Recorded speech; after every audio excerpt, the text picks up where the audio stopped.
Did George Soros' son Alex just get a whole bunch of people fired in Ukraine? Oh, this is a story you won't see in the mainstream media, of course. We'll get to that part of the story in a second. But first, another story you won't see in the mainstream media. Ukraine is trying to start selling weapons to other countries. Let me just pause there for a second. Ukraine is trying to start selling its own weapons to other countries. At the exact same time, America and NATO countries are sending billions of weapons to Ukraine. So how does that work exactly? Thanks to some great reporting by journalist David Clayton, writing at Human Events, we now know that Ukraine is trying to export and sell its weapons to make money. Think about it. So Ukraine seeks to sell weapons produced by their own defense companies. I just can't really follow this at all. At present, the issue of scaling up production can only compete with the issue of financing it, says Dmitry, the chairman of Rada Committee on Economic Development. So they really want to scale up and move and make as much money as they can right now on their using their weapons. So you'll beg for more weapons and money, and then use that money to build up your own weapons, which you won't use. Instead, you'll sell them. What? Okay. It's a lot like a kid's lemonade stand. You know, the kids don't buy the lemonade mix at all. The parents did, and then the kids are selling the lemonade. My dad didn't allow that. And they keep the money, right? How about paying the parents back first? Oh, no. I had to use my allowance money in order to buy the supplies first. Yes. Yeah. That's a smart parent. Are we buying the weapons from them? Is it like the parents having to pay for the lemonade from the lemonade stand? They don't get a freebie? Like, hey, no freebies from our lemonade stand. Right. No freebies. But so Zelensky released this video last week, and he posted it on Twitter. Again, Volodymyr Zelensky, the current dictator of Ukraine. Remember, his presidency ended in May, and he decided to stay in power, so he's actually not elected any longer. He is a dictator. Zelensky posted this video on X. Watch. Bogdana self-propelled artillery system, previously unseen surface UAVs, long-range missiles and drones.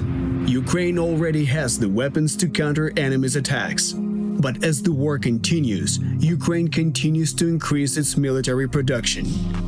In the 2.5 years of full-scale war, Russia has launched over 43,000 various types of missiles and glide bombs at Ukraine.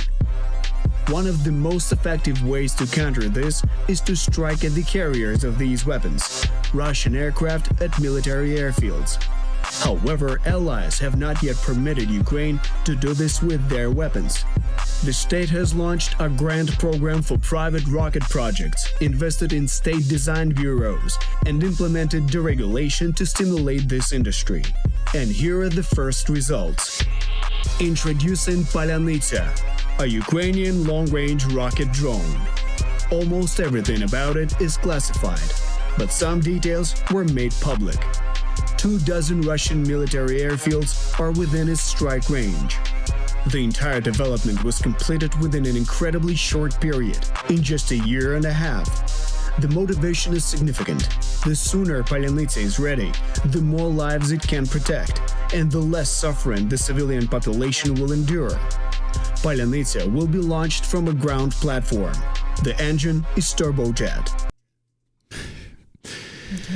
Okay. So all of this was developed using Windows 94. Did you see that woman on the computer? Go ahead, Philip. I'm sorry. I take serious issue with the statement. Like, I'm sorry, but missiles and bombs do not save lives. They don't protect lives. They take them. Negotiation saves lives. Like, that's how peace talks save lives. You cannot. Right. A bomb is not designed to protect anything. It's designed to destroy. That's its purpose. Well, someone was, of course, meddling in the peace talks, right? And this was all happening. So talk about peace talks, right? Right as this incursion into Kursk was happening, peace talks on the table. And then suddenly we get this incursion into Russia. It's convenient how all of this happens simultaneously, right? When we have peace talks on the table, Boris Johnson gets in the way. Not Boris Yeltsin. Boris Johnson gets in the way. And the United States gets in the way. We can't have peace. We want more war. Also, it is a little bit infantilizing when you have this video saying we've got these really strong weapons. We're awesome. We know what we're doing. But our mommy won't let us use the weapons they send us against Russia. So we got to do it ourselves. Didn't you sort of get that? Yeah. And we're going to sell them to make. Okay. So wait, you're going to use our money, U.S. taxpayer money that we sent you. All of this is coming from the United States. All of the money used for this R&D and everything else is coming from us. Go ahead, David. Well, and the thing is, like, the United States, like, they don't know how to make, the jets and all that. We're sending them, these weapons and everything. So I guarantee that the U.S. war contractors are probably building up shops over there, and they're making money tax-free. They're probably not taxing them. They probably don't have any regulations. They can make whatever they want. So I'm sure like our war contractors are probably over there building companies right now. And that's exactly what brings us to the next part of our story. Ukraine is crumbling. Zelensky's regime in Ukraine is collapsing in real time. The failed Kursk offensive left thousands of Ukrainians dead, most of their armored vehicles destroyed, as Moon of Alabama has reported. Even pro-Ukrainian Telegram accounts called Zelensky's decision to attack Russia inside of Russia a death sentence, and utterly foolish. Everyone knew it was a death sentence for the thousands of men who were going to basically be used as cannon fodder by Zelensky in order to, bolster his own ego in some way. This offensive was all happening, though, while peace talks were set to take place on the table to move forward in some capacity. And now we're seeing the fallout of that failed offensive. Beyond just a few hours ago, we learned that just about everyone in Zelensky's kind of closest inner circle has quit, resigned, or been fired. They're saying resign, but we know the real story here. They're getting out because they know what's about to happen. The dictator in Ukraine, Volodymyr Zelensky, may soon also be out of a job. How much longer can this guy hold on? Over the past few hours, here's the list of individuals. Thanks to RT for these graphics here. So these are the individuals that have either, quote, resigned or been fired. Dmitry Kuleba, Olega Stefanishina, Irina Vereshchuk, Nikolai Oleshchuk, commander of the Ukrainian Air Force, fired, resigned. Okay. Put a pin in Olega for a second because we'll come back to her in just a moment. Here's more. Here's another list. Alexander Kamishin, Denis Molishka. I'm not going to try to pronounce the rest of these. But these are all fired, resigned, fired, all within the past few hours. All of these firings came, though, very interestingly, the timing of this, just after George Soros' son just came to town, went to Kiev to lay out his investing plans for Ukraine. Back to what David was just talking about. Journalist Shay Bowes was asked this very question this morning about Soros, and he brought up some very interesting coincidences about the investing opportunities in Ukraine and what the future looks like there for, defense contractors, BlackRock, Vanguard, the billions of dollars they're going to be put into Ukraine. Can't really do that when you've got bombs falling. Watch. Last week, we had Alex Soros from the Open Security Foundation NGO, the son of the liberal billionaire, the tycoon George Soros, in Ukraine, speaking about doing business deals post-conflict. You've also got the restoration of the country being one of the top topics by Rothschild and co. So you have a lot of investors speaking about what's going to happen to Ukraine. And I put it to you, Shay, that when this happens, when you've got so much money at stake, people want return for their buck. And now we're seeing this happening, right? Mm-hmm. Indeed. And to suggest that this kind of money, the people in charge of the investment in Ukraine, if you like, if you can call it that, the economy is in tatters, if you like, to use the words of a very famous European politician.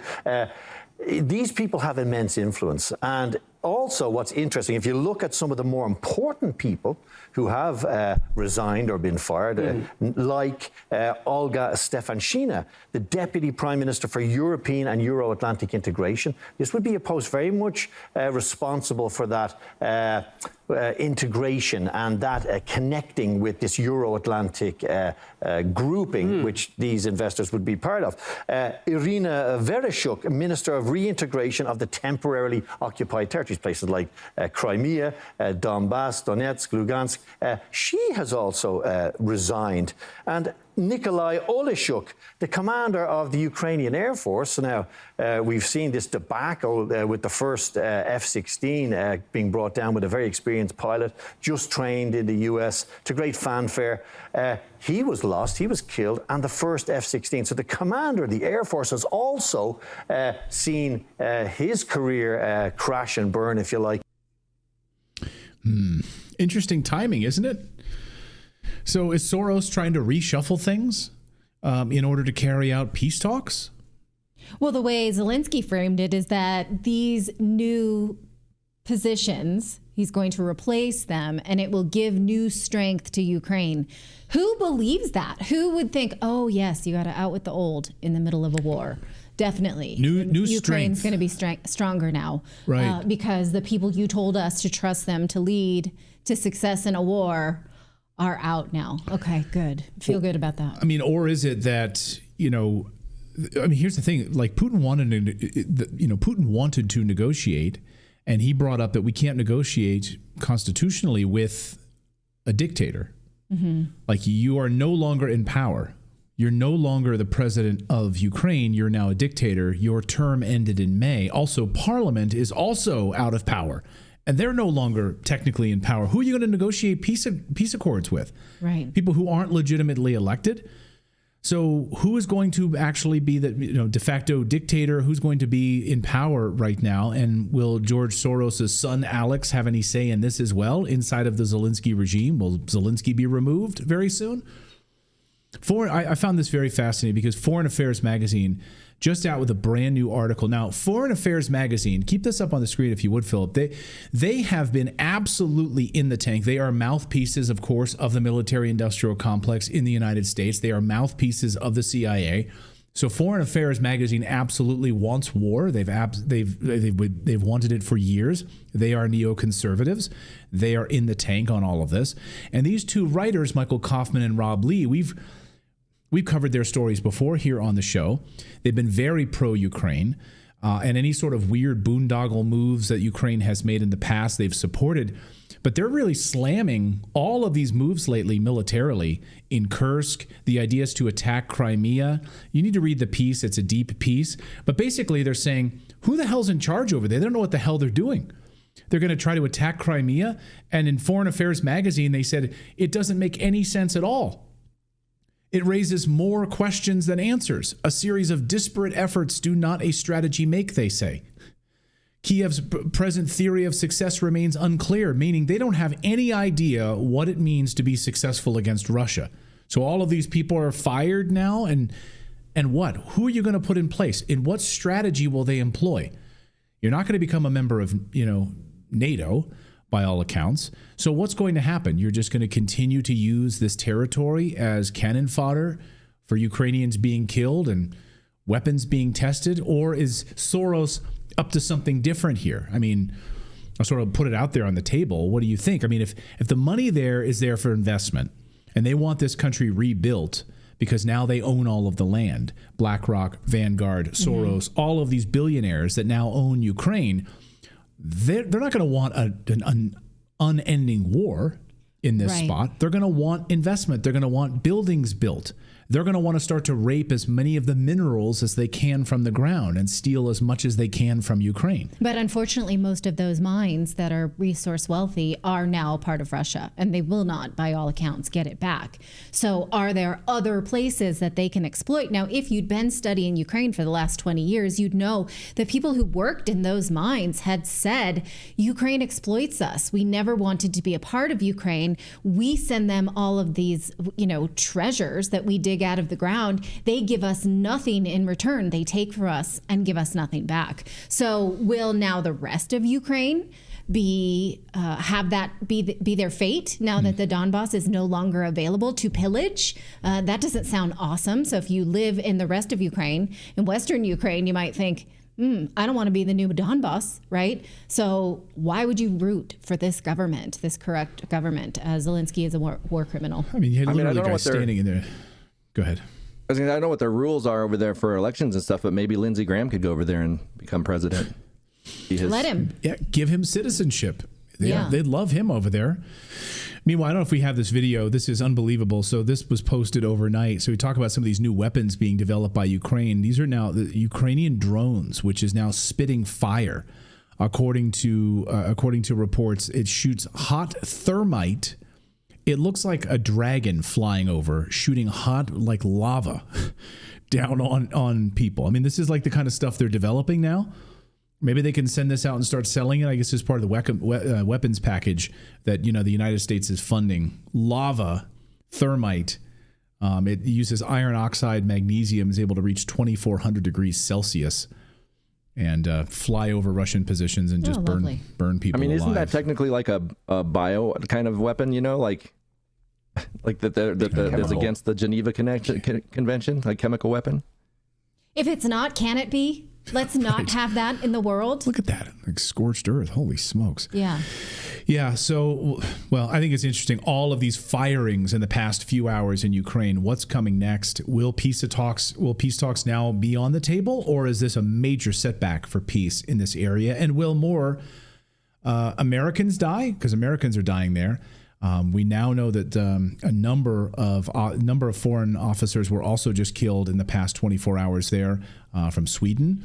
Were also killed. How many more international troops are going to be killed in Ukraine until they end this madness? As our friend Colonel Douglas McGregor likes to say, make peace now, you fools.